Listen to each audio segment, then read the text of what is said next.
por Tele 13 Radio.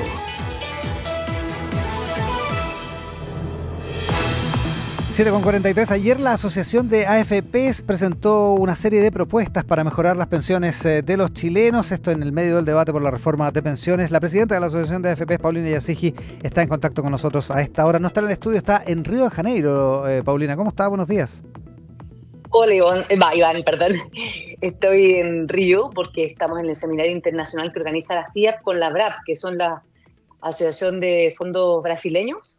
Y la FIAP, que agrupa varios fondos, o sea, asociaciones de fondos de pensiones latinoamericanos y España. En eso está, Kazajstán también. En esa reunión internacional. Ahora, lo que hace ayer la Asociación de AFPs, esta presentación de medidas, de propuestas, ¿cómo hay que entenderla en el marco de la discusión general de la reforma de pensiones, Paulina? Mira, la verdad es que nosotros siempre estamos haciendo propuestas, y estas propuestas, este documento, es una segunda parte del documento del año pasado. Y el documento del año pasado es, a su vez, una compilación de distintas medidas que ya había propuesto la Asociación de AFP en diferentes momentos del tiempo y que era muy importante actualizar a la luz de la PGU. Entonces, en 2023, cuando yo llego a la Asociación de AFP, ¿y cuáles son las propuestas que hemos hecho? Porque todo el mundo me dice que nunca hacemos propuestas. Veamos. Y fuimos revisando y efectivamente se había ido a presentar el año anterior, en el contexto cuando se estaba elaborando la reforma. Se había ido a presentar para cuando fue la Comisión Bravo, en la época de Rodrigo Pérez Maquena, y así habían distintos grupos de medidas muy interesantes. Por supuesto, a veces era muy grande la lista y había que acotarse a las más efectivas, a las que tenían realmente impacto, algunas más de corto plazo, otras de mediano, otras más de largo plazo. Y había que tener en consideración que la PGU había cambiado el escenario. Y por lo tanto, por ejemplo, nosotros ahora estamos proponiendo el alza de la tasa de cotización, que es el elemento más importante, pero de forma diferenciada. ¿Por qué? Porque ahora está la PGU. Entonces, las personas de menores ingresos podrían tener una tasa de 10% y mantenerla en 10%, y el resto podría cotizar, por ejemplo, 18%, que es el promedio de la OCDE.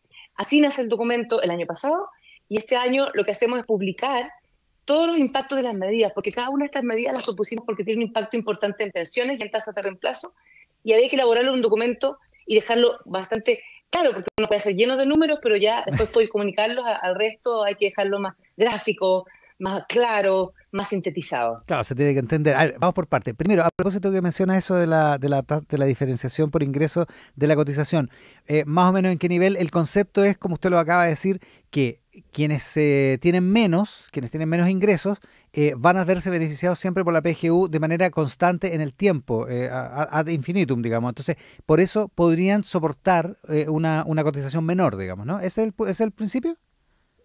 Claro, porque las personas hoy día, más o menos, si uno mira los números, y esto también lo publicó la mesa técnica en el contexto de la discusión en el Senado, cuando uno ve las tasas de reemplazo a las personas que tienen menores ingresos y menor pensión, o que han cotizado menos años, uno ve que para la mitad de la población, digamos una carga del 50% de la mitad de los que reciben PGU hacia menores ingresos o menores años de cotización, menores densidades, ve tasas de reemplazo de 70% hacia arriba. 80, 90, 100. Claro. Incluso, claro, uno puede ir más arriba, por supuesto, si tu denominador, digamos, la parte que está abajo, que es el salario, el sueldo, es más bajito, la tasa de reemplazo queda más alta. ¿Qué pasa entonces? Que la PGU, independiente si se deciden cambiarlo o no, y nosotros proponemos ahí la PGU objetivo, un sistema escalonado para no desincentivar la formalidad justamente, pero estando en la PGU, se generan estas tasas de reemplazo altas, y por lo tanto, eso no implica que las personas no deban cotizar, deben seguir cotizando. Pero nos ha pasado que nos han dicho, sobre todo las pymes, oye, con todos estos mayores costos laborales que hay por las distintas regulaciones y cambios de leyes que había en el último tiempo, si además subimos 6 puntos a la tasa de cotización, no voy a poder. Y voy a tener que pasar a los trabajadores que tengo a la informalidad, o contratar en la informalidad, o despedir gente. Entonces me dice, bueno, en realidad el objetivo, y nunca debemos perder el objetivo siempre en cualquier reforma. ¿Cuál es el objetivo? En cualquier tipo de medida que uno proponga en política pública, bueno, el objetivo es es subir la pensión porque quiere una X tasa de reemplazo, que todavía como país creo que no lo hemos definido bien, pero hay un cierto consenso sobre el 70%. Dice, bueno, mejor que coticen 10% que coticen 0%. Y que ese 10% que coticen, ojalá con las menores lagunas posibles, complementen la PGU. Y para el resto, para los que tienen mayores ingresos, un alza a una tasa que puede ser los 6 puntos que se discuten hoy a cuenta individual, o 8 puntos, que es el promedio de la OCDE, y que sea de una forma gradual, por supuesto, para que no tenga un impacto fuerte el mercado laboral. O sea, que lleguemos hasta 18% de cotización en los ingresos más medianos y altos, digamos. Sobre todo, Iván, porque hay una cosa que se habla muy poco en Chile porque es un tema muy complicado, que es que estamos viviendo más años. Entonces, hoy día, cuando uno va a mirar, todo el sistema, los parámetros, el 10%, etcétera, está calculado para una cierta expectativa de vida y resulta que estamos viviendo 10 años más de cuando se creó el sistema hace 40 años. Estamos viviendo 10 años más, lo que implica que con el mismo stock de ahorro tienes que repartirlo en vez de 20 años, 30 años para las mujeres. Entonces, si no estamos modificando la edad de jubilación, porque es un tema sensible, porque cuesta, y aquí proponemos el documento que sea para los más jóvenes y de forma muy gradual, si no tocamos ese tema, vamos a necesitar compensarlo con una tasa de cotización más alta. Entonces, quizás los 6 puntos que se discuten hoy tampoco van a ser Mm. suficientes, sobre todo para las generaciones futuras. Ya podremos discutir la repartición eventual que podría haber de esa cotización, pero ese es otro tema. A propósito de la expectativa de vida, ustedes proponen aumentar gradualmente la edad de jubilación, que es el tema tabú en la reforma de pensiones, digamos. Claro, pero mira, acá justamente estando aquí en Brasil, en esta discusión con los sistemas de pensiones y con expertos en pensiones en todo el mundo, los temas que más se han hablado es informalidad y demografía, es decir, el hecho de que todos los países estén enfrentando esto, que estamos viviendo más años, y muchos países, sobre todo en la OCDE, los países más desarrollados, como el envejecimiento de la población venía de antes, han enfrentado este tema, han logrado dejar en muchos casos automático, ajustado a la expectativa de vida, la edad de jubilación legal de retiro. Eh, este tema hay que ir enfrentándolo porque si no el impacto es muy fuerte y los sistemas, sea cual sea el sistema, tienen que estar preparados para este riesgo de longevidad. Y este riesgo de longevidad en Chile ha sido incluso más potente. Hemos tenido un incremento en nuestras expectativas de vida. Si uno mira con un grafiquito en la pendiente, ha sido mucho más rápido en Chile que en el resto de los Claro, países. claro. Ahora, ¿qué método proponen para aumentar la edad de jubilación? ¿De qué manera? Lo que nosotros proponemos es que a los menores de 40 años se les vaya agregando por periodos. Entonces se le va agregando algunos meses y así vamos a terminar en varios años llegando a una edad de jubilación que podría estar en torno a los 66 o 67 años y ir igualando entre mujeres y hombres, porque Ya. tenemos que enfrentar también ese hecho.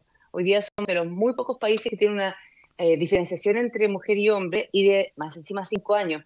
Recordemos, Iván, que nosotros en Chile, desde el año 1924, es decir, de hace 100 años atrás, que tenemos la misma edad de jubilación, tenemos 65 años. Incluso las mujeres también tenían 65 años en su edad de jubilación y se cambió en los 1950 a 60 años.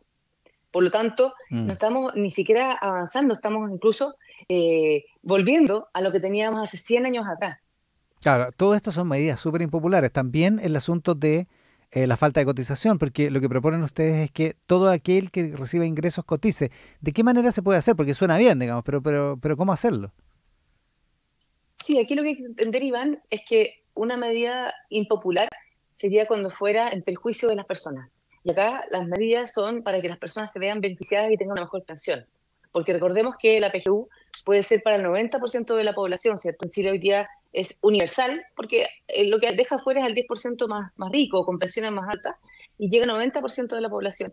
Y lo que hace esa PGU es evitar la pobreza en la vejez. Y bueno, hay una discusión de si se deja la línea de la pobreza. Ahora la discusión es en cuál línea de la pobreza. Hay muchas discusiones en cuanto a dejar la PGU, pero lo cierto es que la PGU es una base. Pero sobre la PGU tiene que haber una contribución adicional para que podamos tener la pensión que esperamos tener, para que se financie con nuestros propios ahorros. Recordemos que las pensiones, que es dinero que reciben las personas cuando están en su etapa inactiva o de retiro, ese dinero, esa plata, tiene que venir de algún lado. Entonces, claro, cuando viene de la PGU es del Estado con impuestos generales y luego el complemento y cómo voy incrementando esa pensión es con mis propios ahorros. Y la gracia es que esos propios ahorros además se van multiplicando. Por lo tanto, aquí lo que se propone y el hecho de enfrentar la informalidad, que es un tema que veníamos tocando desde el año pasado y hace mucho más tiempo también, lo que se propone es que todas las personas vayan contribuyendo, porque recordemos que una persona informal no solamente no está ahorrando para su pensión y va a tener una pensión baja, que es la PGU, o digamos baja para lo que esperaba, baja con respecto a su sueldo, sino que además una persona informal no está cotizando para su seguridad social y está quedando vulnerable en muchos otros riesgos, no solamente el de llegar a la etapa de retiro, está quedando vulnerable en temas de salud, está dejando vulnerable a su familia, Claro, no está aportando a la ley sana, no tiene seguro de invalidez y sobrevivencia, no tiene el seguro de cesantías, hay muchas otras cosas que se relacionan al estar formal y a eso apunta el primer grupo de medidas. Ahora, pero ¿de qué manera? O sea, ¿de qué manera hacerlo práctico? Porque usted vio lo que pasó con las boletas de honorarios, que se demoró años, incluso se postergó la entrada en Sí, vigencia. O sea, porque es un tema jodido, es un tema impopular porque le quita de alguna manera, la gente ve que le quita parte de sus ingresos. ¿Cómo hacerlo claro. técnicamente porque lo que hay que hacer es formalizar en la práctica, pero no se puede hacer eso es tan fácilmente, digamos. No, no es fácil y por eso nosotros desde la Asociación de FP tenemos, esta es una propuesta, la hoja de ruta tiene como varios subconjuntos de programas o de iniciativas que nosotros ya estamos llevando a cabo. Por ejemplo, en la agenda de régimen de inversiones es mucho más amplia que lo que se pone en este documento porque hay cosas muy técnicas. Lo mismo pasa en informalidad. Tenemos la agenda integral para abordar la informalidad, que es AI, y quedó como raro, ¿no es cierto? Como AI, pero es un tema que efectivamente hay que tocar y es un tema que cuesta. Y dentro de esa agenda de informalidad laboral, lo que nosotros estamos trabajando es distintos proyectos. Por ejemplo, tenemos uno con la multigremial nacional, de poder ayudar a las pymes a tener una contabilidad más fácil y por lo tanto que la formalidad, no solamente frente al servicio interno, sino que también frente a pagar las cotizaciones de sus trabajadores o a sí mismos, a los dueños de las empresas, de las pymes, sea más fácil. También trabajamos en la mesa de formalidad laboral, no nos olvidemos que ahí hicimos un conjunto de propuestas con 15 expertos, hicimos 15 medidas o 15 grupos de medidas muy concretas en que se las fuimos a presentar a las distintas autoridades y que también las publicamos en un seminario, porque efectivamente cuesta mucho formalizar. Esto es un tema que, como te decía, aquí en Brasil lo hemos hablado a fondo, porque además no es como que una medida soluciona todo, porque hay distintos Claro. grupos. Hay mujeres, jóvenes, mayores, inmigrantes, etcétera, etcétera. Estamos con Paulina Yasigi, presidenta de la Asociación de AFPs. Paulina, ninguna de estas medidas atiende un nudo central de la reforma de pensiones, que es el aumento de las pensiones el aumento inmediato de las pensiones, de las jubilaciones para los jubilados de clase media, por decirlo así, Sí. porque la PGU hay un consenso técnico más o menos amplio de que está solucionando las cosas y, como usted decía, ha cambiado el escenario. ¿Cómo se hace ahora? ¿Qué propuestas hacen las AFPs para Sí. lograr una mejora de pensiones para la clase media, que es la que se ve muy, muy afectada por una tasa de reemplazo muy baja?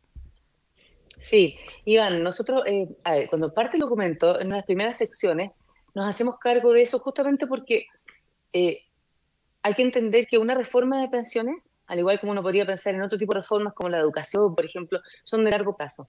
Una reforma de pensiones tiene medidas que están pensadas en largo plazo y por eso hay muchas de estas medidas que se discutieron en la Comisión Marcela hace 20 años, en la Comisión Bravo hace 10 años, muchas medidas que se podrían haber implementado a tiempo y que debemos implementar ya, porque podríamos empezar a ver los efectos en los próximos años. Ahora, lo que sí decimos ahí, en ese párrafo en que tocamos este tema de el corto plazo versus el largo plazo, muchas de estas medidas que se plantean tienen gradualidad, tienen una demora en ser aplicadas, el reducir la informalidad es lento, por lo tanto, claramente esto es para las siguientes generaciones, pero cuando nosotros hicimos los ejercicios que publicamos en este documento que está lleno de cifras y números, vemos que, y lo ponemos en el documento, para las personas que tienen hoy día 40 años y para las personas que tienen hoy día 50 años o más, sí se ve impacto. Lo que pasa es que los impactos puede que no sean de 116% o 200% como lo ponemos en algunas medidas, sino que van a ser de 30%. O sea, ya para las personas que hoy día están más cerca de la edad de jubilación, todos estos impactos, por ejemplo, de cotizar más, de reducir la informalidad, de abordar los distintos aspectos que están ahí, ya tiene un impacto súper importante en la pensión, eso hay que tenerlo claro. Y los cálculos que nosotros hacemos acá son sobre la pensión total, PGU más pensión autofinanciada, sobre pensión total, que es el concepto que tenemos que pensar en Chile. Ahora, la otra pregunta que tú me haces, bueno, ¿y los pensionados actuales? Ujú. Los pensionados actuales es un tema que lo que estamos haciendo hoy día es subirle o buscar cómo subirle a los pensionados actuales que tienen tasas de reemplazo más bajas, sobre todo mujeres, cómo hacerlo. Y eso es un tema que en realidad va más en el ámbito de políticas sociales y política fiscal que en una reforma de pensiones, porque cualquier cosa que tú hagas en una reforma de pensiones, por ejemplo, como las medidas que yo comentaba, Comisión Marcel, Comisión Bravo o las que tenemos en nuestra hoja de ruta, tienden a ser de largo plazo y son sostenibles. Como no se hicieron en el pasado, hoy día tenemos personas que además que hicieron su retiro de sus ahorros, tienen pensiones que están 30% más abajo por el hecho que retiraron o 50% más abajo porque cotizaron la mitad del tiempo y así. Por lo tanto, ¿cómo buscamos formas hoy de poder ayudar a esas personas? Tiene que ver más con política fiscal. Nosotros lo hemos dicho en distintos contextos, Iván. Hoy día se discute las últimas semanas, por lo menos lo que se trasciende entre la prensa y los últimos documentos oficiales del gobierno en el Congreso, es que hay un fondo planificado, ¿cierto? Este fondo de acumulación y compensación, que en las siglas son como FACS. Este fondo, que se estaría financiando con cotizaciones de los trabajadores, que es una especie de impuesto temporal, que no necesariamente es estatal, no necesariamente tiene una garantía estatal, es un préstamo a este fondo, va a necesitar, según los cálculos que nosotros hemos hecho en la Asociación de FP, va a necesitar igual un aporte de 0,3% del PIB. Y en conversaciones con el ministro Marcel, con el ministro de Hacienda, nos dicen, no, en realidad hay disponible 0,5% del PIB, que va a ser lo que no vamos a subir la PGU de 90 a 100% y que no vamos a estar gastando en este administrador único que planificaba el proyecto de ley originalmente. Por lo tanto, hay disponibles 1.500 millones de dólares que se podrían destinar para subir pensiones hoy. Con Paulina Yasige, presidenta de la Asociación de AFPs, esta mañana aquí en Mesa Central. Paulina, muchísimas gracias por la gentileza de contactarse desde Brasil.